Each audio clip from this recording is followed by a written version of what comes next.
who are the biggest threats in the NFC to the 49ers? All right. So I think we have to start with the team in the division, and that's Seattle. And again, I think Niners fans get upset when I say it. And look, I'm a Niners fan, so I get upset when I say it. But they have the best quarterback in football. And the problem is that when you have that guy, you have a chance in every single game. And he's playing out of his mind. Like yesterday, the game was so close. Miami was playing so hard. And then Russell Wilson just in his bag, game over. Just like that. You know what's up. Yeah. And he's really good. Then I would have to say Green Bay. Look, Aaron Rodgers has turned back the clock. Aaron Rodgers is playing as good as Aaron Rodgers has played in a little while. Yes. And Matt LaFleur, they've added more to their running game. They've added like the wrinkles that the Niners added last year. Aaron Jones is really good. I think their defense is playing decent enough football. They play in Lambeau, so once the weather comes, they're going to be a team that probably doesn't lose very much at home. And they also, I think it's clear that I don't know how good LaFleur is, but I think it's clear that he's an upgrade over McCarthy. Yeah, they use pre-snap motion 62% of the time right now, which is 20%. McCarthy doesn't do that from in McCarthy's highest season. Okay. So yeah, so those two, right? Green Bay, Seattle for the quarterbacks for sure, right? And then I was low on Tampa Bay before the season. And look, I'm still not extremely high on Tampa Bay. But look, Tom is still slinging it. Yep. His arm is still good enough. I think he's going to get better as the season goes on. But the real star of Tampa Bay is that their defense is actually pretty good. Now, they had a rough game against Justin Herbert yesterday. But look, when we were talking about the best linebackers in football, I totally omitted Levante David, who's consistently been one of the best linebackers in football for years. Devin White is pretty good. Antoine Winfield Jr., I loved him before the draft. He's a great safety. Their corners, Carlton Davis, and a couple other guys are improving. And then that front, Vita Vea, Jason Pierre-Paul, Shaq Barrett, Ndamukong Suh, it's a mean front. And Todd Bowles is an aggressive and great defensive coordinator. So they have a Super Bowl level defense with an improving offense with just a tons of weapons, just an embarrassment number of weapons. Yeah, and Brady looked a little shaky the first couple of weeks, but he was just getting used to a new team and a new system. And now I watched that game yesterday, and it seemed like he has found the receivers he likes on the team. He likes that Scotty Miller kid. Seems like a little Wes Welker out there, but faster. Obviously, how do you not like Mike Evans? He has Gronkowski. It looks like he's still good. I mean, a lot of people thought he had fallen off last year, and he was the problem in New England. I didn't feel that way. I felt like he was throwing to Mohamed Sanu and Julian Edelman. Now he's throwing to some really serious guys, and I think that's a team that everyone has to worry about. He's maybe fallen off in the sense that when you say the top 3-4 quarterbacks in football, you might not say Tom Brady anymore. But he's still a top 10 quarterback, I think. I think he's still really good, and I think he's going to get even better as we go along. You still got to worry about the Saints as well. That team's stacked. Right.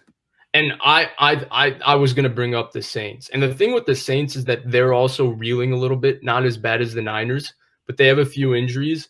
But, man, they're just loaded. Talk about being loaded at every position. Yep. They are loaded at every position. And I think they have the best offensive line of the teams I've listed, especially when healthy. Ryan Ramczyk and Terron Armstead are two of the better tackles in football, if not the best tackle duo in football. And they picked Cesar Ruiz, who's pretty good, but he hasn't even played because Eric McCoy, who they picked last year, is good.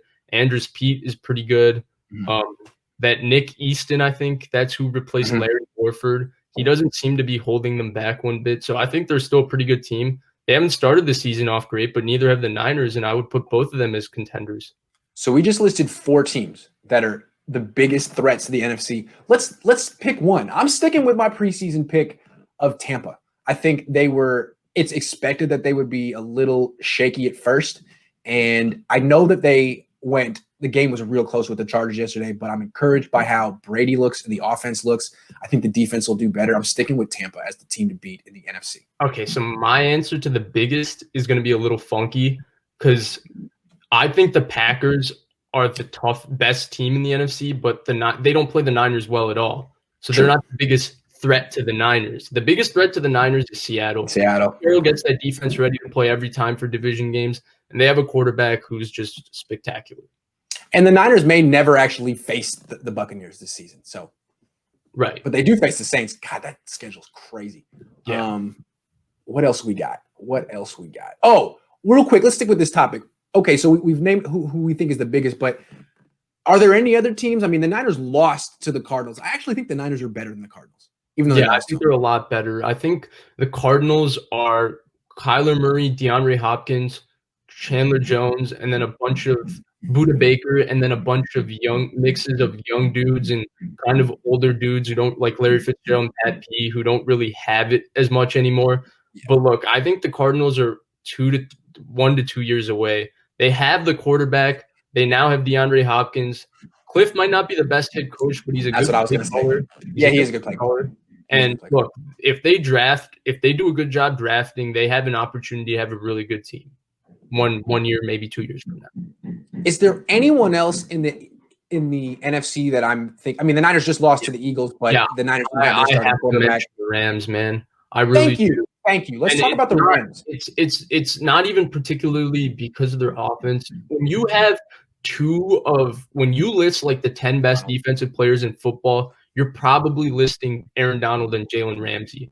And when you have two guys that are that good on defense, especially Aaron Donald, who could end a game by himself, it makes you a contender in any situation. It seems McVay, once again, he's got a new wrinkle. He's got a new wrinkle going on with his offense, and it looks better, though the Giants did a phenomenal job against it yesterday. And, yeah, I think Goff is playing decent football. Does it seem like all of Kyle Shanahan's disciples like studied and copied all the things he did and added those things to their run game this year? Like McVay, LaFleur, Taylor. It does, right? All of a sudden they can run the ball. Last year they had no ideas. I can't put Taylor there because I don't think they have a run game. Like Joe Mixon, man, if I'm Joe Mixon, why did you sign that contract, dude? You're way too good to be wasted. Now, they did run the ball yesterday, but remember Joe Mixon's past. Good point. Okay. He's kind of the kind of player that only the Bengals touch. Right. People don't forget that. If he were to sign anywhere else, especially if he were to sign with the Niners, you understand how many articles would be written. I mean, he's from Antioch. People remember. Anyway. Right. Fair enough. Hell of a player. I said the Niners should have drafted him, but that wasn't going to happen. Not going to happen. And if you don't know what happened to Joe Mixon, Google it. Good player. It's not pleasant.